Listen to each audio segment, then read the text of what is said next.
Merci de prendre le rendez-vous de l'information sur BB24. Mesdames, Messieurs, bonjour. Le sommet de ce journal. Bientôt, la rentrée des classes au Bénin, des stands de vente de fournitures scolaires annoncent déjà les couleurs dans la ville de Cotonou. Une équipe de la rédaction de BB24 est allée faire le constat. Les ODD interpellent de plus en plus les jeunes, raison pour laquelle l'ONU les appelle à davantage s'impliquer pour l'atteinte des objectifs à l'échelle 2030. Moïse Sodokin, jeune leader, nous donne plus de détails. Championnat national de roller au Bénin, l'édition 2019 a eu lieu ce week-end à Cotonou. Des athlètes se sont affrontés dans plusieurs catégories sur l'esplanade du stade général Mathieu Kérékou.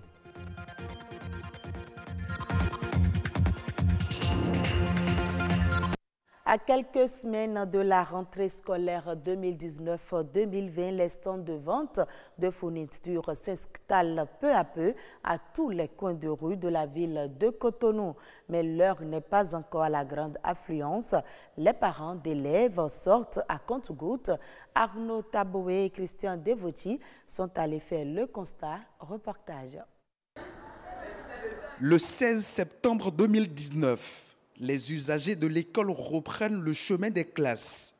Déjà, à quelques semaines de la rentrée académique 2019-2020, les stands de vente des fournitures scolaires annoncent les couleurs. Ici, l'ambiance est calme. Vraiment calme parce que les clients ne sortent pas et bon, ça nous décourage un peu. Ces temps-ci, il n'y a pas trop de clientèle parce que la rentrée est proche, mais certains clients viennent pour demander les prix seulement et rentrer. Mais d'autres nous promettent de venir acheter. D'un stand à un autre, le constat est presque le même.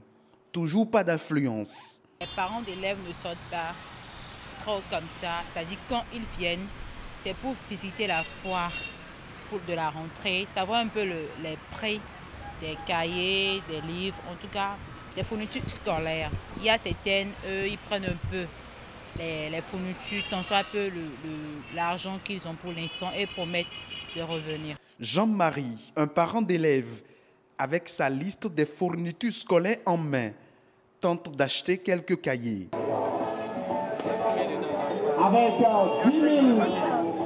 J'ai pu acheter une bonne partie, mais ça n'a pas été facile. Ça n'a pas été facile. Je vais revenir ultérieurement pour compléter le reste de la liste qui est à mon niveau. Comme lui, tous les parents d'élèves sont invités à accomplir leur devoir en achetant les fournitures scolaires. Ce tâte est gage d'une rentrée bien préparée. Les objectifs de développement durable donnent la marche à suivre pour un avenir meilleur pour tous. Ils se veulent une réponse aux défis mondiaux liés à la pauvreté, aux inégalités au climat, à la dégradation de l'environnement. Projet à échéance 2030, ils interpellent de plus en plus des jeunes.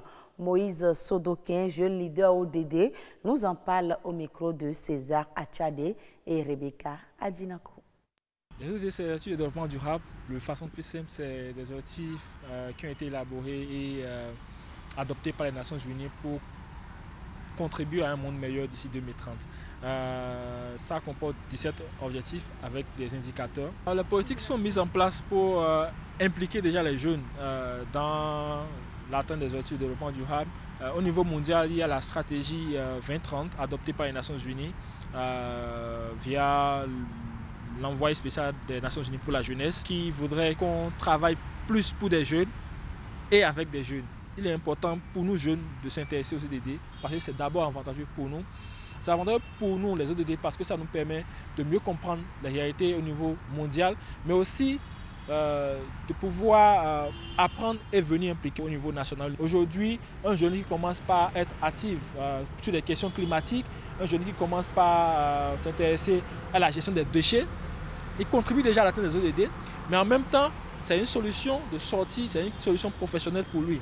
Donc, il a de l'expérience, il a de l'expertise qu'il pourra monétiser après pour être un jeune entrepreneur ou être un jeune expert dans sa communauté. Un enfant, il peut prendre des actions, mais ce n'est pas comme un jeune.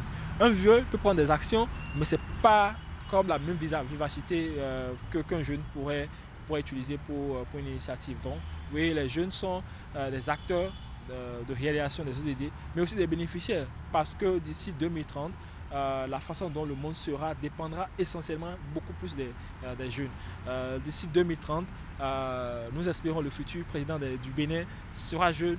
Nous espérons que les députés, il y aurait plus de jeunes. Il y a une politique nationale pour la jeunesse qui est déjà élaborée, je pense depuis quelques années, mais qui attend l'adoption. Donc c'est un plaidoyer pour que cette politique nationale de la jeunesse au niveau du Bénin soit adoptée, pour que nous, en tant que jeunes, nous sachions dans quel cadre nous travaillons et pour que notre travail, le travail qui se fait par les jeunes individuellement, mais aussi par les organisations de jeunes, soit valorisé plus au niveau national, mais aussi au niveau international.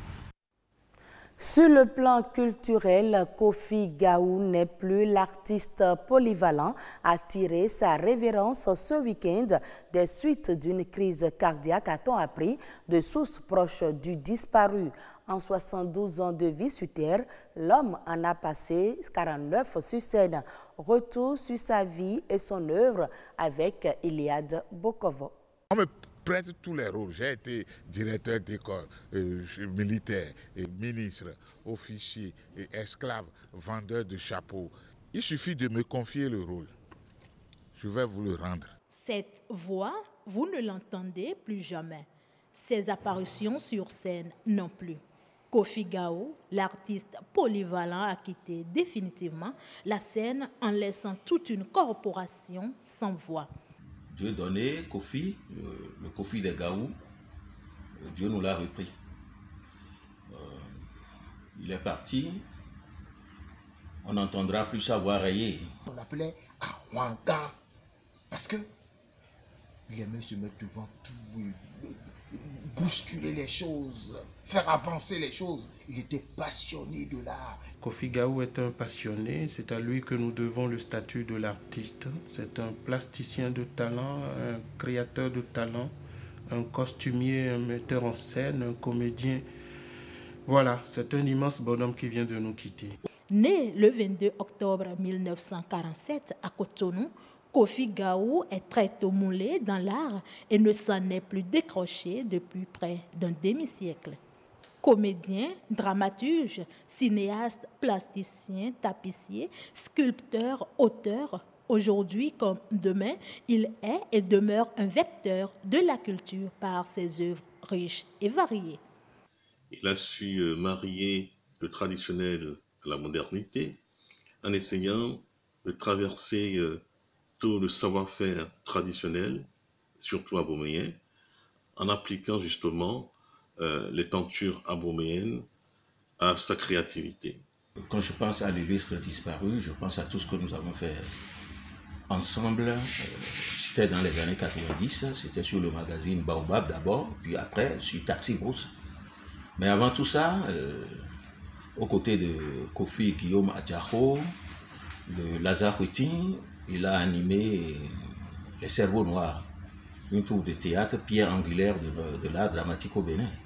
Il a détecté aussi des talents sûrs de notre théâtre, tels que Alou Bindine. Kofi Gaou, son séjour sur Terre a été bénéfique pour la culture béninoise. Page sport de ce journal, la 4e édition du championnat national de roller sport s'est déroulée ce week-end sur l'esplanade du stade général Mathieu Kérékou à Cotonou. Les amoureux et acteurs clés de la discipline étaient au rendez-vous à la cérémonie inaugurale. Ojias Yangli et Ernest Tetego pour le reportage.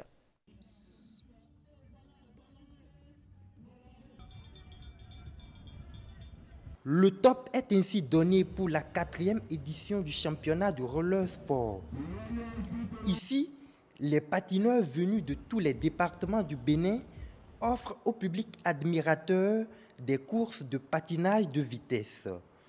Une compétition rythmée par les performances techniques des athlètes béninois.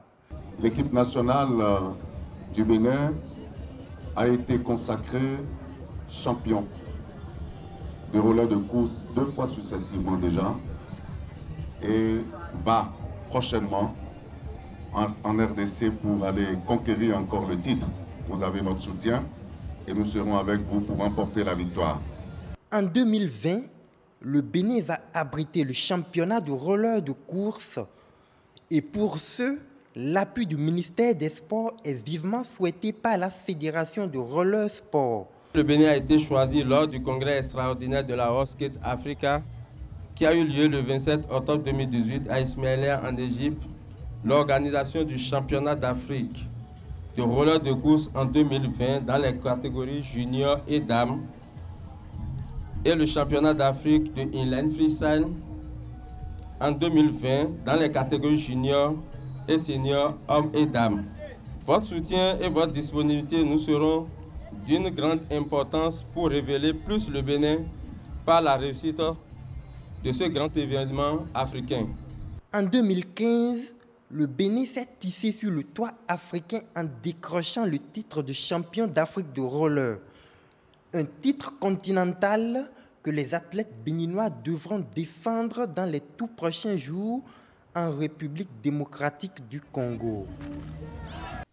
Hors du Bénin, le sommet du G7 s'est tenu du 24 au 26 août 2019 à Biarritz, en France. Il a réuni les 7 grandes puissances économiques du monde participant. Parmi les points inscrits à l'ordre du jour de la rencontre, les inégalités et le partenariat en Afrique. Aboubakri Kane. Avant d'aller à la rencontre de leurs partenaires du G7, les chefs d'État des 5 pays africains invités à ce sommet ont tenu à harmoniser les positions et décliner les priorités du continent. Les présidents Sall, Kagame, Al-Sisi, Kaboré et Ramaphosa ont ainsi, à travers un déjeuner de travail, abordé les différentes questions inscrites à l'ordre du jour du G7. Ils seront par la suite à la rencontre du président en exercice du G7, Emmanuel Macron, qui a l'honneur de recevoir ses homologues à Biarritz. À la session consacrée au partenariat du G7 avec l'Afrique, les échanges ont essentiellement porté sur la situation en Libye et dans le Sahel, l'entrepreneuriat féminin, la transformation digitale et le développement économique. Occasion pour le président Macky Sall de faire un vigoureux plaidoyer contre l'évasion fiscale et les flux financiers illicites, invitant les compagnies multinationales à payer les impôts là où les richesses sont créées. L'Afrique doit gagner davantage sur ses ressources et sur l'exploitation de ses ressources. Les productions sont des productions brutes, sont des matières premières qui sont mal cotées et la transformation se fait ailleurs dans les pays développés. Ce qui fait qu'on exporte les emplois en réalité. Sur la question du Sahel, qui constitue une menace sécuritaire globale, le chef de l'État a recommandé l'harmonisation des actions et sollicité un engagement fort du G7 avec un mandat clair pour les forces des Nations Unies. Une dotation en moyens financiers et équipements nécessaires pour une riposte concertée et militaire. Par ailleurs, le président Macky Sall a invité le G7 à un soutien conséquent pour renforcer les ressources de la BAD, la Banque africaine de développement qui finance les principaux projets de développement sur le continent. Autre préoccupation du président du comité d'orientation du NEPAD, l'entrepreneuriat féminin. Le chef de l'État a ainsi souhaité un soutien pour l'accès des femmes au financement à des taux réduits. Dans la même lancée, il a dénoncé les violences faites aux femmes, évoquant le projet de loi pour durcir considérablement les peines applicables en cas de viol et de pédophilie. En somme, le président Macky Sall a porté la voix du continent sur des sujets préoccupants. Il s'est félicité de ce partenariat renouvelé avec le G7 où l'on parle aux Africains pour des solutions concrètes aux problèmes de l'Afrique. Et ce sera tout pour ce journal. Merci de l'avoir suivi.